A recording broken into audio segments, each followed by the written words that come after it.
And a lot of agents think if I slow down, it's a weakness. I should be listening. I should be reading.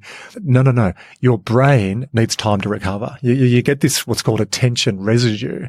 Yeah. Exactly like if I said, okay, let's go to the gym and let's do a squat session. We can only do so many squats and so many reps of bench, and our body needs to recover. When we're toggling from social media to Tinder to text messages to whatever else, we get this almost like a lactic acid. It's called our glymphatic system in the brain, and there's a residue which takes us time to catch up. This is the 4 p.m. reading the report and your brain is just not working. You've got monkey brain. So I say to agents with respect, go hard, be energetic, but chill out. You don't have to be on 24/7.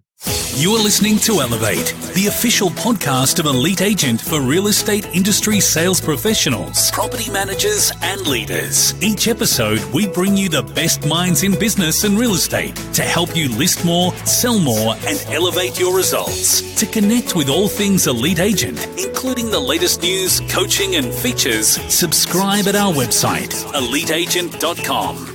Welcome to another episode of the Elevate podcast, where we delve into some of the most interesting minds in business and in real estate for the very best tips and strategies for you to implement to elevate your business. I'm Samantha McLean, editor of Elite Agent. And I'm Mark Edwards. I'm the publisher of Elite Agent. And this week... well, we're continuing the theme of peak performance because, new year, new me, new decade, roaring 20s. I know, how crazy is it? Roaring 20s. So today we're continuing that theme of peak performance. My guest today is Andrew May, who has written a couple of books. One is called Matchfit and the other is called Flip the Switch. So Andrew has a master's in coaching psychology and recently also started a PhD linking performance intelligence or performance quotient. So you know how everyone talks about IQ. EQ, IQ. Well, there's a PQ, letter P, letter Q, but it sounds like PQ as in... well, you're on to something there, isn't it? So you've got to be the peak. You. Hashtag that one. Okay, so he started his PhD and he's a really interesting guy. And can I tell you, very fit looking. Fit as. And so we had this great conversation. So, obviously he walked in and I was thinking the whole conversation would be about exercise. No. Interestingly, he says that your performance increases proportionate to how well you recover from things. And this is something that we delve into in quite a bit of detail. So, when you go to the gym, you might do a heavy weight session and you feel stiff the next day. Yep. And that's a buildup of lactic acid in your muscles. Yep. I'm just agreeing with you here because I sort of don't know why I feel stiff and sore, but I do. Well, you complain. So we know you do. So it actually happens with your brain as well because your brain's a bit of a muscle. So let's say you've been exercising it a lot in a lot of listing presentations or staff meetings or different things like that. Yep. If you go from one intense thing to another, then you can actually have that sort of, and it's not lactic acid in the brain, but it's a different thing where you kind of like get a hangover, like from being so intense all the time. Yep. And so, while he is a peak performance coach, really interesting stuff, running the whole gamut of how your brain is linked to your heart, is linked to your body, why fitness is so important to being able to show up and have people like you and be able to influence other people. So really, really interesting podcast. Heaps of notes, heaps of links. We went through everything, including some of the strategies I've used in the last 12 months, like, signing up to the Peloton app and Fitbit and all that sort of thing. Just little things that you can do to make your performance this year so much better. I'm sure there are tons of little tips in there, and I'm sure also that you've actually got them all recorded down in the action guide. I do, actually. There was a lot. So there's a lot of links and a lot of show notes. And, and even if you are on holidays at the moment, you're sort of thinking, oh, God, I don't want a heap of advice on working harder. This is advice on working smarter, not harder. And we like our action guides to be the same thing. So you can grab the action guide, you can grab the links, take away all the best points, eliteagentelevate.com. We are here to help. Put your email address in and they'll become winging straight to you. The other option as well is, obviously what you can do is print those action guides out yourself and put a staple in the top left-hand corner. Yep. Alternately, let us do all the hard work for you. So, We'll deliver them. Well, we do. I mean, if you subscribe to Extra, what we do is we combine them all of the podcasts for the month, and probably an extra one or two, hence the extra, and send them to your door, all in a 40-page booklet. Full of inspiration. I reckon more than 100 ideas to grow your business coming up in the next one. Easy. So- Look, I think the idea is going to be very full on this one. So let's just enjoy the podcast with Andrew May. Welcome to the podcast, Andrew May. Thank you. It's great to have you here. Very exciting to have you in the studio. New year, everyone's thinking about, the usual things that they do during that time. The fireworks crackle, hiss and pop every New Year's, and we grab a person close to us or a loved one. We go, Happy New Year, and that little voice starts. This year I'm going to get fit, lose weight, stop smoking, learn French, spend more time with the kids. And I say to some of my executive clients, why don't we get a beer coaster? We'll laminate it for you and I'll save you a couple of days' work every year. Because for the next decade or decades, we have the same internal voice. This year I'm going to get fit, lose weight, stop smoking, learn French, spend more time with the kids. So New Year's goals fundamentally are flawed. For most people, they do not work. One of our recent guests we did that with is, I think it's 8% of people that can actually set a goal at New Year and then achieve it, which is an interesting statistic. And I'm going to get into the topic with you a bit later as to how you can achieve your goals. But just for the audience that might not be aware of who you are and what you do, can you give us a little bit of Why a background am I here? Yes. on Andrew May? Yeah. Yeah, look, I'm doing now. I had no idea I'd be doing what I'm doing now. So if we rewind right back, when I was at school, I wanted to be a physiotherapist, but Mum said, you do all right in English, let's do law. So, like a lot of kids in the country, I finished school in Dubbo. So I was going to do law school. And then at the last minute, I switched, much to my English teachers. And I think at the time my parents discussed, and I did sports science because that was my passion. So I'd been good at running and good at sport. So then I went and studied exercise physiology. I got a coaching scholarship with the Tasmanian Institute of Sport and also to go down there and run in Tasmania when the AISD centralised. So my coach, John Quinn, had a whole bunch of misfits from all over Australia. Yep. And we went down there to train. Most of us were training for the Sydney Olympics. So I won multiple state championships, but never went to that next international level. The other goal I had was to break the 4-minute mile. Never did that either. So sort of was a good runner, but didn't quite get to the next level. So as an Australian, when you're not at that top level, you don't earn much money. So I had to supplement my income. It's maybe politically incorrect in this politically correct world now, but I used to take fat blokes for walks. It's now called personal training, so it's evolved. Yep. And the fat blokes that I walked got fit and they started saying stuff like, Maisie, look, I've lost all this weight, but I'm better with my kids. I'm not getting cranky on a Saturday morning. My partner said I'm more attentive and I'm actually showing some romance. My brain's on fire. I'm creative. I'm innovative and my productivity's gone through the roof. What have you done to me? So then I studied exercise science to look at, how does getting fit orchestrate the brain, and then also I did coaching psychology a few years ago to look at how the brain feeds the body. So it's both body, brain, body. You're basically a full-time coach now, aren't you? Not full-time, but my mother, we had a book launch for Matchfit last week, and one of the clients there said to my mother, it was a banking client, they said, so what does Andrew really do? My mother said, I've known him for 45 years. I do not know what my son does. So, that's most mothers. Probably as an entrepreneur, it's hard to explain exactly what you do. But if I put it into two buckets, I speak. So I speak at 50, 60 conferences a year as a keynote speaker. But then I've got a business called Strive Stronger, which is a boutique consulting business. And we also have a technology platform around wellbeing, around productivity and around leadership. So I coach 12 to 15 execs a year, a number of top 20 ASX CEOs, CFOs, some elite athletes, some entrepreneurs, some people you'd see on the TV, but I don't advertise it. I'm like one of the silent people behind them to help them turn up to the camera or the audience or just one-on-one to make sure they're in the right state. Yeah, it's interesting. We've had quite a few guests on here too that have talked about the need for like a pit crew almost, to keep you on the field. Well, your book is called Matchfit. Actually, you've got two books, haven't you? You've got Matchfit and you've got Flip the Switch. Flip the Switch was, nearly making me feel old now. It was about 9 years ago. Yeah. And that was really flipping the switch between on and off because at that stage I'd left the Australian cricket team, worked with the New South Wales cricket team, did a bit of work in AFL, multiple sports, and I hit the corporate world and went, what are you people doing? Why do you talk to people in an open plan office on email. Why do you send text all night long and then rock up and say you're tired and then your proposal's late? So as an athlete coming into the corporate world, I couldn't get why meetings were late, why we spent all this inordinate amount of time on rubbish, and then we're not doing the proper stuff. So that was flip the switch. 9 years later, plus a marriage breakdown in that time period. So I had to really reboot my body and brain.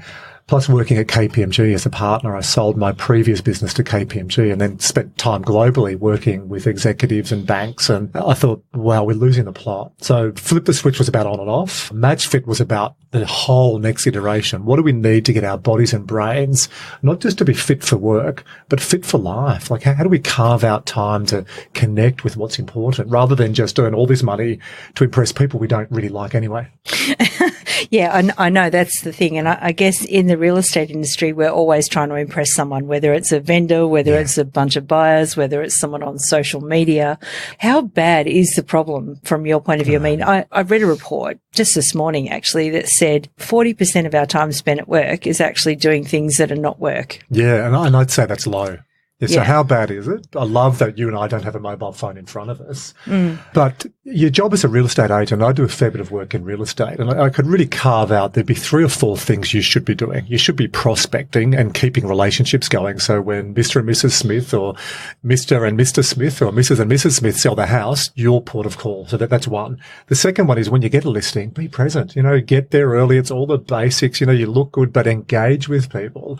And then you've got the follow-up, and you probably put in auctions. I don't know what else there really is if you simplify it. And I see a lot of real estate agents. I do a bit of speaking in your industry. I love real estate agents. You're a passionate, fervent bunch. They are, definitely. Maybe doing a little bit too much of this stuff, not enough action. And I think that can be a risk as well. You scroll over everything. But real estate agents, great energy, great enthusiasm. But I think you're buzzing the whole time. It's on. And I say to a lot of real estate agents I work with, slow down. And they look at me, well, what do you mean? Go hard. Life should be an extreme sport event. So work hard, but then recover. And it's the same with fitness training, right? I spent 15 years traveling the world in sport. Do interval training, get your heart rate up, but do yoga. Chill out, sleep and recover, spend time in nature, and then spend time indoors. So I don't see real estate agents get the extremes, that they're on all the time and they don't have sometimes that next level of intensity, but they definitely don't have the slow down. And a lot of agents think if I slow down, it's a weakness. I should be listing, I should be reading. No.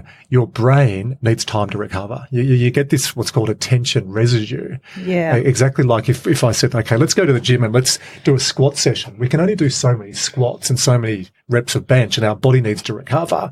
When we're toggling from social media to Tinder to text messages to whatever else, we get this almost like a lactic acid. It's called our glymphatic system in the brain, and there's a residue which takes us time to catch up. This is the 4 p.m. reading the report and your brain is just not working. You've got monkey brain. So I say to agents with respect, go hard, be energetic, but chill out. You don't have to be on 24/7. Yeah. So just let me summarize that. So I go to the gym and I do a really heavy leg session, come out of there. The next day I can barely walk, which is usually me. Yep. And that's due to lactic acid buildup. And so what you're saying is that the equivalent happens in the brain is that we have a big day or a big meeting or something like that. And you get the brain equivalent of that sort of stiffness. Exactly. Which if you don't recover from that, you're just going to stay stiff. Well, you're custard. And after a big, I love hearing you do squats because all men and women should do squats. But after a big squat day, you stand up and you go, oh, and especially middle-aged men, we let everyone know about it. Hey, I did a squat session. But you don't come after 5 or 6 meetings and on social and email and go, oh, geez, my brain's foggy. We don't tell people. We just operate like that. Yeah. So a good way to punctuate this in the military, and at KPMG I was fortunate to work with a lot of people in the pointy end. You can't really talk about it because it's quite secretive, the sort of work we were doing. But I learned, especially from the pointy end, that I have this beautiful saying, it's slow down in order to speed up. So if I'm a sniper or a paratrooper or SAS, you're not going a million miles an hour all day. They might be lying there for 3 hours, 4 hours, half a day until they make an attack. So they're calm. They're regulating the heart rate. The brain is focused and then they react when they need to. So slow down in order to speed up. Yeah, interesting. So let's talk a little bit about Matchfit, which is your new book, because we all want to be match fit for this next decade. Apparently it's going to be a good one. Actually, I've just dawned on that. It's a new decade, isn't it? It's not just 19 something. It's 2020. This is the roaring 20s. So we're ready for a bit of rock and roll now. You know, last year was a bit of a tough year for real estate agents in terms of, you know, the market shifted, volumes dropped. I think, you know, with the APRA regulations, buyers were finding it hard to get finance with Chinese investment as well. Yeah. So there was largely, you know, we went through quite a bit of a dip, particularly down the East Coast, particularly Sydney and Melbourne, which did leave a lot of people quite, let's just say, with nothing in the tank. You know, and I know even we felt it a bit here that, you know, by the time we got to December, we were thinking, God, I just want to sleep in. December's good. Like a lot of my clients are saying now it's June. You know, I get to June and I feel like I'm limping across the line. So I see this in all industries, that we're going hard all the time. We get to Christmas and a lot of people get sick and they literally fall in a heap physically, emotionally. Actually, that's interesting. So a lot of people do get sick when they stop. Why is that? A multitude of factors. The main ones, they don't give their body time to recover. Yeah. So they're going a million miles an hour. The sympathetic nervous system is revving. So when I said before extremes are good, so they're going at a high level, but there's no recovery. Yeah. And what often happens is the white blood cells, they come and wipe the body and say, you've been going way too hard for too long. So now I'm going to wipe you out. By the way, we're going to do it while you're on holidays for the next 3 weeks with your family and friends and loved ones. Yeah. They're going to get the shitty version of you. But you know what? When you go back to the practice, you're going to be better. So for your colleagues, good thing. Now, I'm being a little bit facetious. I have a goal with a number of my clients to help them go on holidays and not get sick. And it's all about that stress recovery balance. Let's talk about how to reduce stress, because at the moment everyone's probably still on holidays, or most people will be still on holidays. Maybe property managers are not on holidays if you're listening. This is a shout out to you, knowing that you guys tend to work straight through. But say you are sitting on a banana lounge somewhere nice and thinking this year's going to be different, I'm going to look after myself more. What are some of the things that you would recommend to get match fit? That's a great question. I would go back to, first of all, don't just have a wish list. Like, what am I going to do this year to get fit? Because we often say, I'd like to, when I get more listing, when I get my junior agents above, 50 houses sold this year, when I get the kids through school, when I'm sure a lot of people in the banana lounges are nodding going, I think he's talking to me. So do it now, not when that's the first thing. The second thing is with the book, it's written on 3 different parts. So Dr. Tom Buckley, Associate Professor at Sydney University. Tom and I have been working together now for 13 years in 5 different business iterations. But this, while it took us 6 months to write, it's collectively nearly 50 years of work. So we've divided into number 1, find out where you are now. So there's a whole assessment piece, calculate, the Matchfit calculator. So I'd love everyone to go online or buy the book, find out your Matchfit calculator. It gives you a score out of 100. Are you Matchfit or not? And then it gives you a score on body and a score on brain, because it's really important for both. Okay? Yeah. So my dual degrees, exercise, phys and coaching psychology, they're interrelated. It's so not this is you putting it all together. Together, yeah. So number 1, calculate. Find out if you're Matchfit or not. 2, and you go in there, 6 levers that can help you. And now I'm talking to you now and I'll talk to someone else tomorrow. You're 2 different people, different backgrounds, different beliefs. The list goes on. If I give you the same program, that's called malpractice from my end. So it's got to be personalized. There's 6 levers: move, fuel, recharge, think, connect and play. And everyone's different. So some people need to move more and do more squats and do different exercise. We all need to look at our fuel, cut back the sugar, drink alcohol in moderation. Killjoy talking to you at the start of the year. But making sure we get heaps of veggies. We all know this stuff, right? Recharge is, stress is not bad. We'll come back to that. Let's just hang on to that comment that you just made about we all know this stuff. We do know, I think, most of us in our brains, what is going to work for us to make us have a better body composition or make us feel better. But a lot of us just don't do it. Why is that? Oh, this is the $1 million question, right? And I can't just go, bang, there's one point. Fundamentally, why? Is because we get busy and stressed and tired and fatigued. And when we're all those things, we're really poor at self-regulating. Self-awareness is knowing what to do. And I speak to lots and lots of people, and lots of your listeners know what to do. And when I'm speaking at a conference, I can see people going, really? He's telling us to move more? We're paying this clown this money to tell us to get off our backsides and get 10,000 steps. He's telling us to cut back the alcohol. Seriously, I could have saved thousands of dollars by getting up and not getting this clown to tell us that. But I'll frame and say, just because you know what to do doesn't mean you actually do it. So self-regulation is a whole different thing. A whole different thing. And that's related to schema, which is our internal beliefs. It's related to habits and behaviors. It's also related to accountability. So why a lot of people set New Year's goals and they don't achieve them, one is they're often extrinsic goals. Oh, I want to impress Susan or Michael or my boss or my kids. What do I want? So it's got to be more of an intrinsic goal. And the second thing, and I learnt this in sport, and I think we've got a bit too politically correct. You know, we're all dancing around stuff. Sometimes we need a bloody robust conversation to say, Carl, you haven't got your listings, mate. You're not selling. Mate, fire up. I think when it comes to personal goal setting as well, you need someone to keep you accountable. I'm rude to some of my coaching clients, but I care because I've got some CEOs and some entrepreneurs and everyone's peeing in their pocket, telling them how wonderful they are. And I go, well, you're overweight, you're lazy, you're disconnected, you're not hitting your full optimum. And I've got all the metrics to show you. So if you want someone to be nice, find someone else. So, but on your key question, I think we need people around us like that who keep us accountable. Well, you just mentioned the two things that don't lie are the scales and your group certificate. Yeah, I think I've heard that in real estate, actually. Yeah, I really have. So. Yeah, it's pretty interesting. I mean, we've seen it too. We did a survey a couple of years ago, I think, that real estate agents that have a coach earn twice as much as the people that don't. Twice as much? Twice as much. Wow. So I think it's the same thing. Like, you know, like I've had a coach in the last 12 months as well. And without her keeping me accountable, I don't know that I would have got the result so far that I did. But, you know, like I think everyone's got to understand it's a bit of a journey, right? You know, like it's so long as you... And interesting you say that. Fascinating stats that are earning twice the revenue. I even look back at when I worked in track and field. Kathy Freeman, you know, Australia's darling.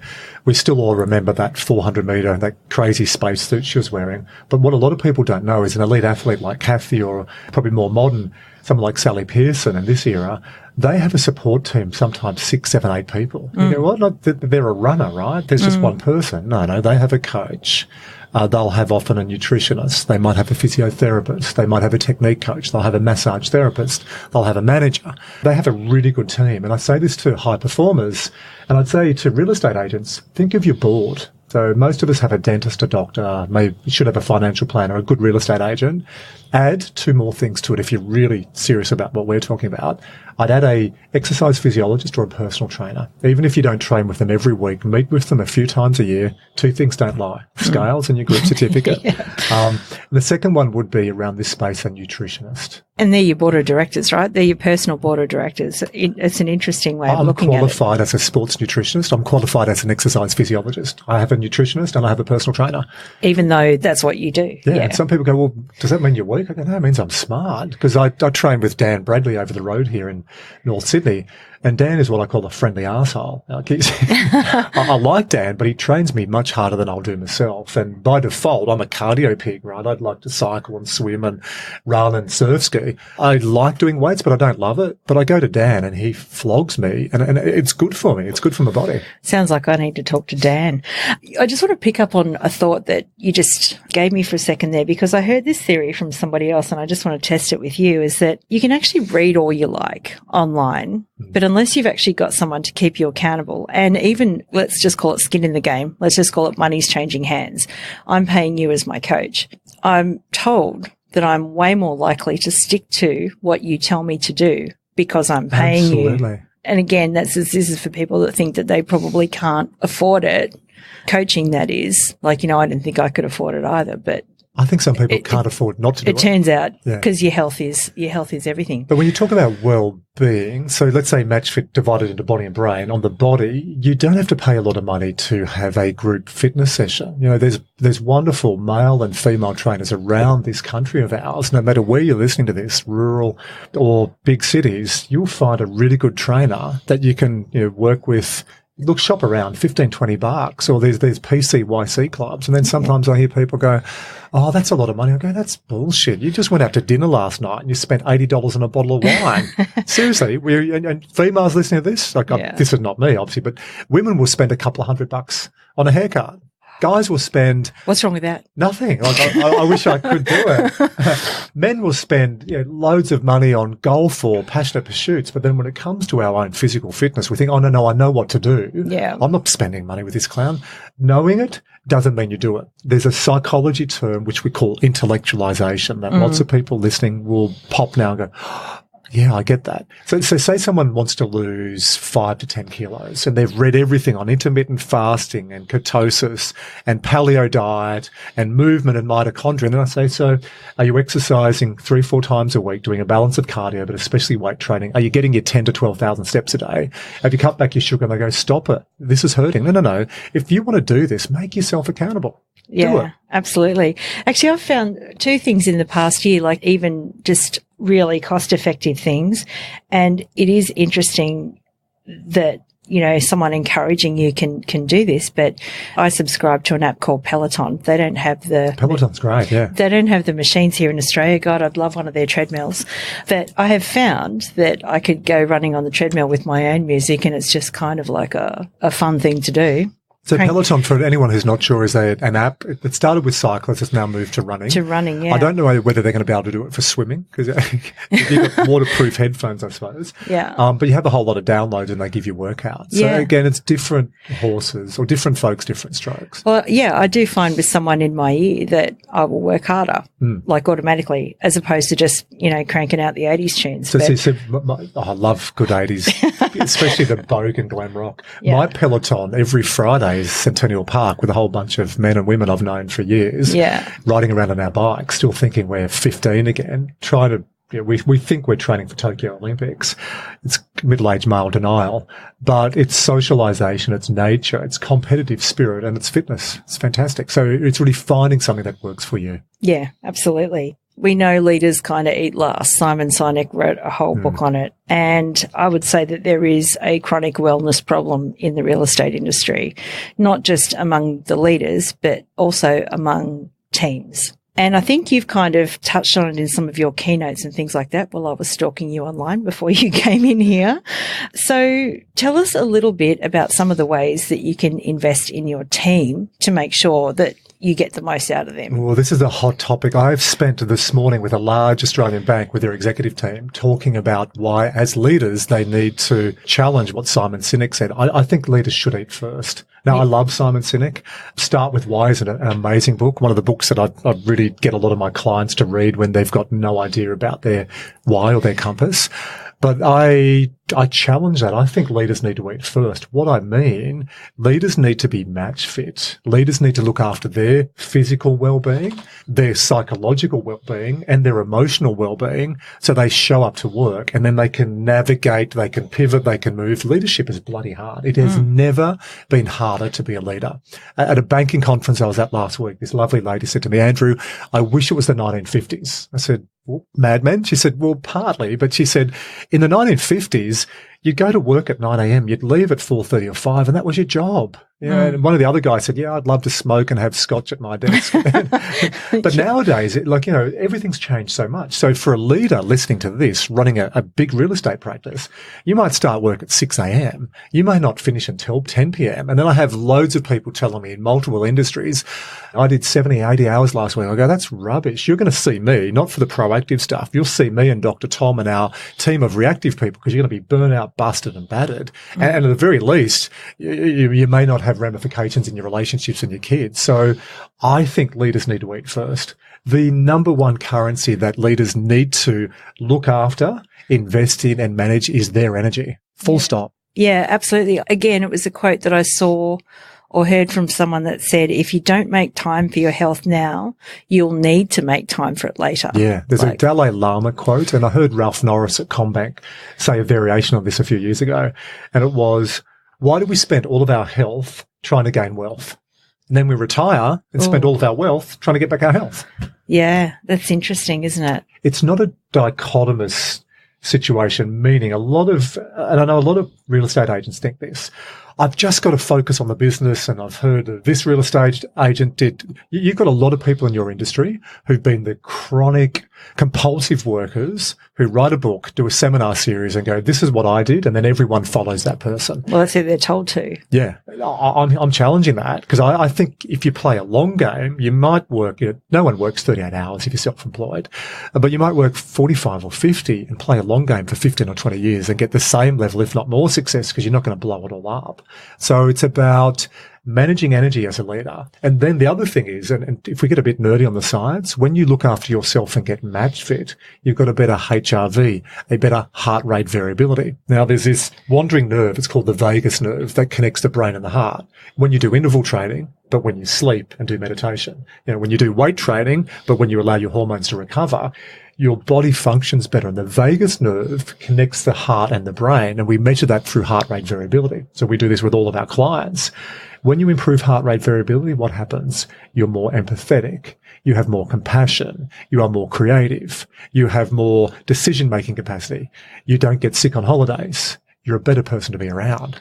So there is an absolute link between being fit and being able to perform better. I'll change it a slight bit, even though my book's called Matchfit. Yeah, okay. Between being healthy. Right. Because I meet a number of middle-aged triathletes who are boring and need to get a life. The people you meet that all they do is train. Yeah. That's actually unbalanced. Yeah. But research has proven, and I'm actually just starting a PhD to show how looking after your physical body and looking after your brain both together build leadership capacity. Because I don't want people thinking I've got to be ripped and buffed and go on Bondi Beach, with a six-pack or the skinny little G-string. But you can help them do that too. You've got that. You've got that 6 week shred. Yeah. So, yeah. Well, we have a program that we guarantee you're going to lose 4 to 5 kilos, 4 to 6 centimeters, and embed habits forever around health and fitness. But that's a specific product. But I love your positioning, though. For a leader, we know if you're healthy, physically and psychologically, you've got more capacity to listen and lean in. So to me, I think leadership's two things.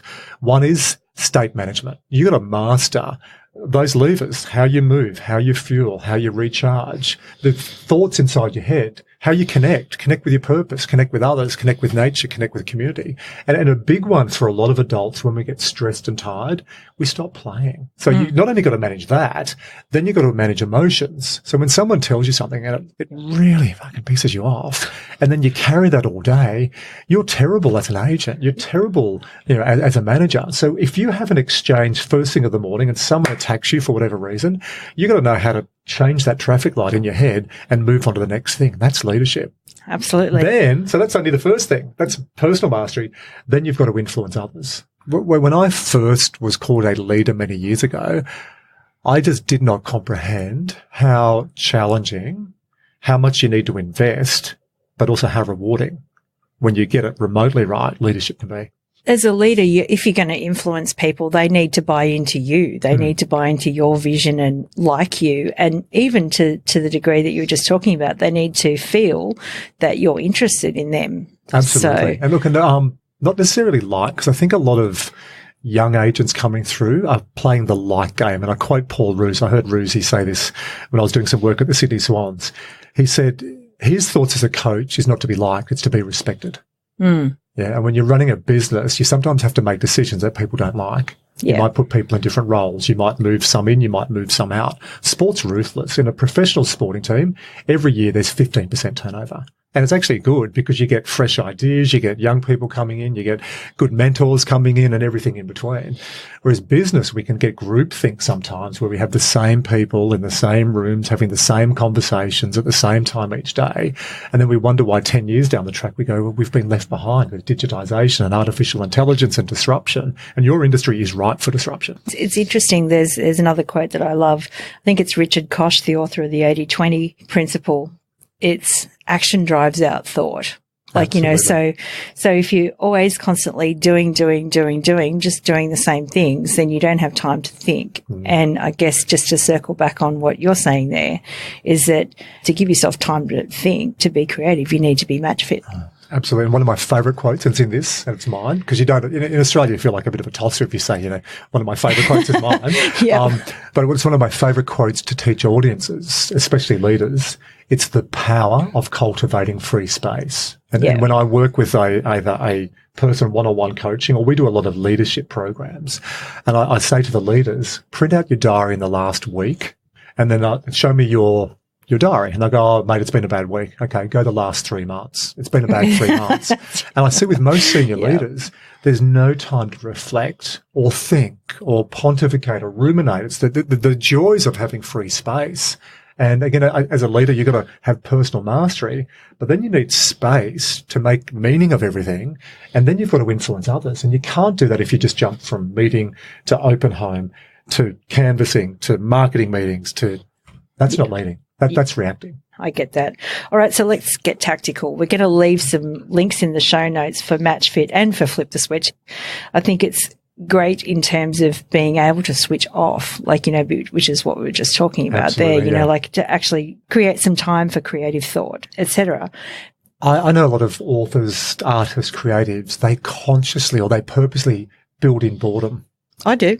And it's the best thing to make I never think. used to, but I do now. Boredom is awesome. This year I have. For ideas, yeah. Get off the mobile phone. Instagram is not your job. Get the journal out. Yeah. Okay, let's get tactical. Let's say I've just given you a page in my diary and you're horrified. What does the ideal day look like for peak performance? First of all, I know you are doing a lot of this, so your ideal day is good. So, Thank you. The ideal day, first of all, for everyone is very different based on your relationship status, how many kids you've got, whether you've got an intact relationship. There's no one size fits all. That said, let me give you an idealistic day. And I don't want people listening to this. A lot of your listeners would be listening to this driving along. I don't want them crashing or pulling over in hysterics. Yeah, they could be anywhere right now. They could be on a banana lounge. They could holidays, be skiing in Europe. They could be in the car. They could be doing letterbox drops. So we don't want them doing mental burnouts with what I'm about to say, because the ideal day, if I give you everything, would sound like an overloaded day. So, we also take notes too. So if you are listening, don't worry. Just download the notes. Right. So this will make sense in the cliff notes. The ideal day would start waking up, not to an alarm clock, but waking up naturally. Now, 3 different basic energy personalities, and I'm interested in yours. Are you a morning person, or are you an afternoon or evening person, or are you in between? I'm a morning person. Okay, so morning person, people I call gazelles. That's about 20% of the population. I'm a gazelle. You go walking around parks, plains, ovals and terrains, and you see other gazelles. And what do we say to each other? I don't know. Do gazelles talk? Well, they just do that. So 20% of people are gazelles. Now, there'll be 15% of the people listening to this go, gazelles suck. They are bears. They're the afternoon to evening people. Yeah. That in a natural environment, they'd start work at 10 a.m. and they do all their high-end cognitive work late at night, and they would go and have a dinner, and it's sort of into bed at 1 p.m. The bears really struggle when the sales manager says, right, Monday morning, coffee, let's do the huddle, 8 a.m. Let's go, or 7:30 a.m. Yeah. And there's some people listening, about 65% who go, well, I've got morning tendencies and I can also work at night. They're a tiger. And the tiger is, they rise up of a morning, they're good, they crash at lunchtime, and then they have a second wind in the afternoon. So first thing is to work out, are you a gazelle, are you a bear, or are you a tiger? What's your natural hour to get up? Let's pick a random number, which is sort of in between a lot of that. Say it's 6 a.m. 6 a.m. you would wake up fresh. I'd then get you to get a glass of water, maybe a bit of lemon and sea salt to rehydrate the body. Don't go coffee first thing. If you've got a dog or a partner or some kids, a good way to start the day is an easy walk. Then I would have breakfast for most people, probably 5 days a week. Most men and women over 40 should be doing some form of intermittent fasting. It's great for weight loss, fat loss, but also for hormonal regulation. What is breakfast of champions? It's not a bacon and egg roll and a large latte, is it? No, I'd cut out the milk and the latte because that's almost a meal. So a breakfast of champions, we would look at your plate and we want to have a balance of ideally half from a plant, a quarter for protein and a quarter of performance carbs if you're exercising, and a good dose of fat. So I don't want to wreck everyone's holiday. What's a really good meal at your local coffee shop? You can have a little bit of bacon. I'd prefer you to have salmon. Okay. We know the processed meats burnt are not good for you. As a treat, you might have bacon, but ideally go salmon. Go a couple of poached eggs for your protein, but then go some tomatoes, go some avocado. Avocado also gives you the good fat. You might have some spinach, some mushrooms, and then you might have a piece, we're talking ideal day, a piece of sourdough if you're also exercising. You make me hungry. So it sounds good, right? And I'd still have a coffee, but I go a coffee with less milk. So you've done wake up naturally, get a bit of sun, have the lemon, a bit of a walk to move the body. Now, some people might then exercise before that brekkie. An afternoon to evening person would exercise at lunchtime or in the evening. Then you'd commute to work. And your commute to work, you would learn, especially as a real estate agent. You listen to elite podcast series. You listen to a language, or you might just get some of the basic news. Then get to work and frame your day and try and have boundaries. So I call them performance moments. So what are the key meetings you've got in that day? So you do a daily warm-up where you sit down for 10 or 15 minutes. So for me, it's what presentations have I got today? What media am I doing today? What coaching sessions? Have I got one-on-ones with my staff? But also what's important with my kids and my partner? Everything else is noise. But then when you spend that 10 or 15 minutes planning, it's like you're there. I've got a listing on Shelley Street and that's at 1 p.m. Because you've run through in your mind in your 8 a.m. daily warm up, by the time you get to Shelley at 1 p.m., you go, I was meant to be here. And it just makes a massive difference psychologically to being ready. Then I'll get everyone to work for 90 minutes to 2 hours and have little lunch, morning tea. Maybe grab a coffee, get some protein, get outside and get some sunshine and get some dopamine in your system. Then I'd work from morning tea to big lunch, get away from your desk at big lunch, and then again go the performance plate. So lunch should be half plant, quarter protein, quarter performance carbs. Performance carbs would be brown rice, sweet potato, pumpkin root vegetables, the non-processed carbs, and some good fats. Then I do the same in the afternoon, So basically I get people to work for 4 blocks of 90 minutes to 2 hours. After lunch, a lot of people are tired. That's not the best time to do your high-end research or your creative marketing material. Do some admin, do some email, some lower level stuff, and then finish the day strong. Then go home and get a life. Connect with your loved ones. Play, have some dinner, some social time. If it's the right day of the week or time, you have special cuddles. Intimacy is important. And then you'd have your lights out at about 10 or 10:30. So that gives you around 7 to 7.5 hours sleep, and you're connecting with all those different levers. And it is absolutely possible to do that if you're creating the time and space in your head instead of getting overloaded and that equivalent of lactic acid that we talked about much earlier. And it's a great question on how do you set this up? Well, you actually set this up this time of year. You get your diary. I call it a better week. Lock in time for physical activity now. Make appointments. You get a trainer, get someone else. Lock in time for play. Like I learned through my kids, they play all the time. Yeah. Kids have play dates, play lunch, play time, play school. Adults go to meetings about risk and compliance. We do email and then we watch TV shows about work, The Office, and we watch Suits. Adults are so boring. We've got to have colour and play. Then put a bit of nature time in, then put a bit of time for food prep. So it sounds like a lot of preparation, and it is. High performance is not an accident. High performance is a set of rituals and routines where you're very focused on orchestrating the outcome. Yeah, well, that's if you want to be an elite athlete, right?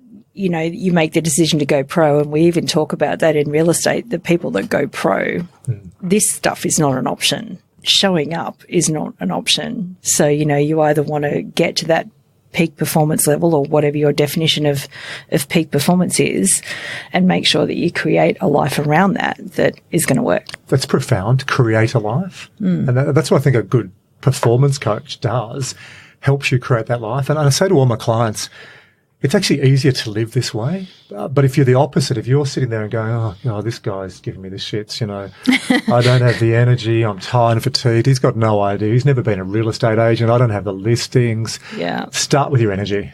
Whatever you can do to fire up your energy. Energy is contagious. And you want to walk into a room and you want the lights to go on. You don't want to walk into a room and have the lights go off. Absolutely. And I think the other thing is, it doesn't matter how small you start, so long as you show up. That's kind of what I found. Thank you so much for coming in here, Andrew. You've given everyone a lot to think about in the new year. If there was one thing that you could leave people with, one tip or one thing that you want them to remember, what would that be? That's a good question. This time of year, get moving. It's all about movement. And all the research we're doing, physical activity lights up the other levers, meaning when you move more, you eat better. When you move more, you sleep and recover better. When you move more, it lights up the pathways in the brain. When you move more, especially with other people, you can form relationships around it. And you can also build fitness in. So move, move, move. Some people will be going, I don't like moving. You do. You've just forgotten about it. Young kids will run all day. Yeah, and then we go to school and go to real estate, and then we suddenly don't move. So if there's one tip for your audience this time of year, you've got to get 10,000 steps minimum every day and build a bit of fitness in. And if you don't like it, suck it up and learn to like it, because it will do wonders for your brain. Yeah, absolutely. We'll leave a link for fitbit.com in the show notes as well. Andrew May, thank you so much. Pleasure. Thanks for having me on. To connect with all things Elite Agent, including the latest news, coaching and features, subscribe at our website, eliteagent.com.